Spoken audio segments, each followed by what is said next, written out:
Hello guys, welcome back to my channel. Guys, update ko lang kayo. Ito na nga pala yung nilagay ko na bubong sa e-bike ko. Nabibili lang to guys sa Shopee or Lazada. Para pag nag-bike tayo, hindi naman masyadong mainit. So, ayan.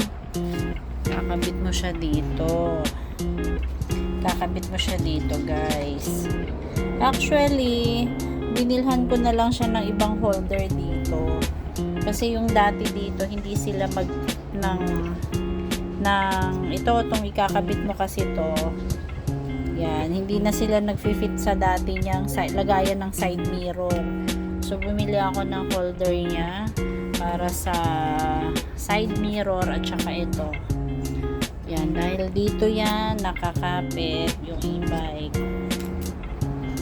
Tapos, after 7 months, 7 months of usage guys, masyado dati tumatagal yung battery ko ng 3 days bago malobat. Pero after 7 months of usage, hindi na siya nagtatagal, mabilis na siyang malobat. Isang araw pa lang, isang punta ka pa lang dun sa school, lobat na yon. So, kailangan pag uwi mo sa bahay, kailangan mo nang i-charge. And then, dapat 8 hours ang charging. Wala mga 1 to 2 hours na lang, fully charged na siya. Ngayon, magsusundo ka na sa school.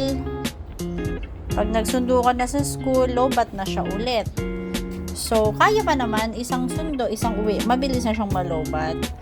Hanggang kaya siya, diba, chinarge mo ng 2 hours, yun, isang sundo, pauwi kayo ng anak mo sa bahay. Pagbalik mo, panigurado, magcha-charge ka ulit kasi lobat na, hindi mo na siya magagamit. So, ngayon, ang ginawa ko, nag-upgrade na kami ng battery. Dito tinanggal. Ako ng battery ng e-bike namin. From yung luma niya, 48 12 volts. So, yun nga, after 7 months, nagkaroon ng diferensya. Nagloko siya, mabilis malobat. Ngayon, nag-upgrade na kami ng battery niya. Upgrade kami ng battery niya, 48 and 25 volts. Sa halagang 4,200, nabili lang namin siya online. Free delivery, kasama pa yung installation. Sila na yung nag-install ng battery dito sa e-bike. Tapos guys, nagpalit na rin ako syempre ng charger. Yung charger niya is 48 and 20 amperes para mag-tie up naman sila dito sa battery niya. So, binilhan namin, napalitan pala ng battery nung March 6 pa. March 11 na ngayon, 2024, hindi pa rin siya nalolobat. So, ang laki. Ngayon, nagkaroon din ng difference dun sa bigat kasi malaki yung battery, bumigat si e-bike.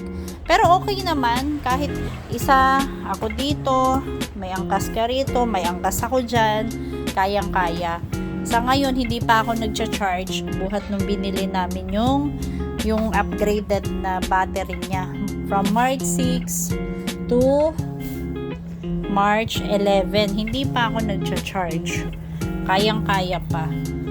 Unlike sa dating battery, na dating 3 days ko siya ginagamit, ngayon 1 day na lang dahil nga maliit pala yung battery niya. Mabilis nang malobat. So, that's update for today, guys. Sa mga subscribers ko dyan, sa mga nagpa-follow sa update ko, sana nakatulong ako sa inyo kung paano at anong gagawin sa e-bike nyo. Dito, pag mga ambon-ambon, safe na kami ng anak ko, hindi na kami nababasa. At sa init din, protection na rin sa init. That's update for today's video, guys. Have a blessed Monday, everyone. Good luck mga kaiba.